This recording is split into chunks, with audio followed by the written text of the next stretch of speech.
Hi everyone, my name is Otso Karvinen. I'm the lead marketing strategist at Quru, and today we are talking about the shifting B2B buyer behavior and how international marketers need to adapt. This presentation was originally done for the Markkinointikollektiivi International Marketers Afternoon event. We did it in Finnish, and then we wanted to also share the material with you in English. So a little bit about me. I am Otso Karvinen, the lead marketing strategist at Quru. I've been working in the crux of B2B and B2C marketing for 14 years now, working in both sales and marketing roles. And in the recent years, I've been really focusing on international B2B marketing and solving complex and long sales cycles. Quickly about Quru. Quru is a digital marketing and analytics agency. We're founded in 2009. We have offices in both Helsinki and Turku. Currently, we are 19 senior digital marketing and analytics experts. At Quru, we help companies turn their data into understanding, and that understanding into effective marketing activities. This is also why this topic is super relevant for us. So why did I chose this topic? I chose this topic because B2B buying behavior is shifting. It is in transition. Sales cycles are getting longer, they're getting more complex. Buying committees are both at the same time shrinking in other industries and then becoming larger in others. So there's this transition in the buying committees as well. And of course, artificial intelligence and automation is bringing a whole host of new things and both opportunities and challenges for us international marketers. So let's go over a couple of the things that is happening to the buying process and the buying journey and the buying behavior right now. One thing is the fact that the buying journey is getting much more longer and more complex. This is taken from the Dream Data 2024 B2B benchmark report. Dream Data is a revenue attribution platform that pulls from its own data this really comprehensive report on how their customers are seeing these changes in the behavior of their buyers. And in their 2024 report, they stated that currently the average, mind you, the average sales process has over 60 touch points between the selling and the buying company, over 200 days, the average length of a buying journey, and there's over 10 people in the buying committee on the client side. This is a really, really good photo. I use this example in quite a lot of my presentations. This is the Gartner's The New B2B Buying Journey and its implications for sales.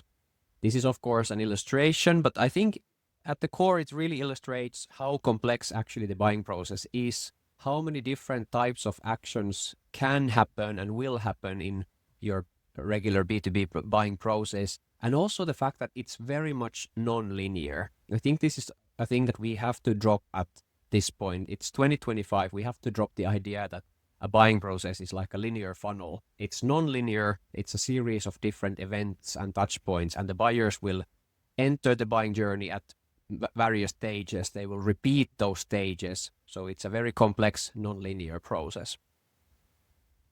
Another buying behavior change and trend is digitalization and self-service. So 80% of sales interactions are already digital, and this is taken from the Gartner State of B2B Buying Survey. It's also in the same survey that buyers, they progress, they go through the buying process much more further, like they go way beyond where they usually went as a self-service method before they ever contact sales. So this basically to me and to us means that actually the role of marketing is increasing at the start of those buying journeys, and the role of sales is then in a much more critical part at the end of the sales process, because the buyers will have done a lot of research themselves. They will have done a lot of comparison by themselves before they ever contact the buying company, or the selling company rather. This is also to the same trend, to the same buying behavior change. So this is from the Forrester 2025 Sales Predictions Report. So according to Forrester, half of large purchases will be processed through digital sales channels. So not only e-commerce stuff like B2B e-commerce, but actually larger purchases will now more so be processed through digital sales channels in 2025. Then of course this would not be a marketing keynote or a marketing speech without talking about AI. And of course, AI has a big role in buying in 2025. According to Forrester's 2024 Buyer's Journey Survey, where they surveyed like bigger B2B buyers and their behavior, 89% said that they have taken integrated AI into their research and decision-making processes, which is very interesting. So basically, AI already plays a significant role in the early stages of the buying process, as well as some of the later stages. What challenges international marketing today? So people who attended the event, they answered the survey. The question was something in the lines of, what is the biggest challenge you have for international marketing today? And I've pulled together for this deck a little bit of like a breakdown of those challenges. So I would categorize them into six challenges. There was organizational and resource related challenges, not enough team, not enough budget, have to do much more with the same team, for example. Then balancing global and local. This was maybe more so in the actual messaging and brand side of things, but also teams wise, like how to manage a local marketing team versus a global marketing team.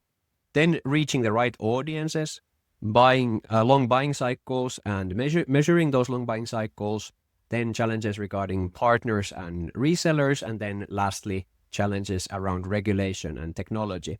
When I was going through this report, this breakdown of these answers, one thing struck out to me, and also one reason why I actually chose this topic for this event was the fact that a lot of these challenges, they are either directly related to or at least heavily influenced by the B2B buying behavior change, or buying behavior change in general, rather. These three in particular, I feel like has a very direct link to the change of the buying behavior on the buying company's side. And I draw a little bit of like a line between these, and this is directly related to the buying behavior change by the fact that the buying journeys are becoming longer and they are becoming more complex. So they require more touch points, especially from the marketing side of the organization. And of course, this means more resources. It means more content. It might mean more people. So marketing teams are really strapped with resources when they are kind of then combating also this buying behavior change. Then reaching the right audiences. So basically, buyers will progress independently far beyond what they used to. And of course, this means that it's harder for us to get in front of the correct audiences or get a meeting with those potential buyers. Let's say 5 years ago, you would slap in a lead magnet, some kind of downloadable content, and then you could book a meeting from that. That is much more rarely happening nowadays because the buyers want to do a lot more of that research. They want to do a lot more of the comparison independently. This also means that channels are getting more fragmented. When earlier you would have a much earlier contact with sales, now it's much later. So then the process is happening in multiple different channels, the research, solution, requirement building, solution, comparison, etc. And then visibility is also decreasing with AI being a big influence because we have very limited visibility into how our buyers are utilizing AI for their research. And then the last one, long buying cycles and measurement. So basically also the decision maker is more distributed. The committees are more broad. The buyers advance digitally much longer. So it's measuring also those touch points is getting harder. And overall measuring and reporting results is becoming harder because of the change. Let's get to the real meat of this presentation, which is how should international marketers then respond to these changes? And of course, there are dozens and dozens of ways to actually combat these changes and respond. But we will give you 3 categories, and within those 3 categories, we will give you different levels from easy to hard of like concrete things that you should think about and maybe implement in your organization. Let's start from the first one, which is, in order to succeed in relation to the changing buyer behavior, we need to understand and measure the real customer journey. And there's the little star symbol because, of course, it means at least as much as we can. There is this thing called the dark funnel that we probably in marketing have all heard about. Basically, the part of the customer journey and those touch points that we cannot measure. It is a real thing, of course, but we can shine light into some of those areas to have a better understanding of what actually the customer journey is. And the customer journey is not linear, and it's beneficial to think about it as non-linear. Rather, think about it as a network of touch points and different events between the selling company and the buying company. So how to move into action as to measuring the real customer journey? So an easier way would be to actually take full advantage of your existing measurements. So all of your companies most likely have an analytics setup. If you're a B2B company, you have a CRM setup. You probably have sales data somewhere. But I would argue that almost no company that at least I've been involved with really takes full advantage of your existing measurement and your existing data. So really thinking about what data do we have, how could we utilize it into understanding our customer journeys better. Then adding the hidden signals, so-called hidden signals. For example, company level IP tracking is one thing. Lead feeder as a tool, probably familiar to some. Dream data also as another tool includes these kind of capabilities, basically seeing on the company level which companies are actually visiting our websites. And then another thing is the self-reported attribution, sometimes called self-reported attribution with its kind of more complex name. What it actually means is, for example, in your website forms, actually asking the people, how did you hear about us? The how did you hear about us question. That actually gives like a really, really good insight into what influenced that contact to actually contact your company. Then a little bit harder tasks, building dashboards on marketing impact. So attribution dashboards, contribution dashboards, of course, like marketing impacted sales pipeline, for example, would be something to include there. Then, of course, a harder task would be to deploy a stronger revenue attribution tool. For example, Dream Data or HubSpot, also Salesforce includes some of these. These are a little bit more bigger projects for a company and also require a shift in thinking and the activities that the company actually does. Then onto the second recommendation is to actually prioritize and target effectively. And I put in quotations to take in this ABM mindset. So ABM stands for account-based marketing. You can't do everything, especially with the limited resources we have today. So focusing on the most important contacts, the most important companies, the most important accounts only makes sense. Then how to move into action with prioritizing effectively. We have to ensure that we have a clear ICP definition, so ideal customer profile definition across our organization. All of the different functions need to share the same understanding of who is the most valuable customer to us, and then how do we influence those customers. Then a little bit more difficult is to start to segment and cluster those ICP companies. For example, putting them into tiers. If you are running HubSpot, if you are running Salesforce, this is often a built-in feature, but like a tier 1 would be that we do full ABM activities, one-to-one prioritization of content, one-to-one personalization rather of content to that tier 1. And then tier would be programmatic ABM, so a little bit more broadly talking about personalization on the industry level, for example.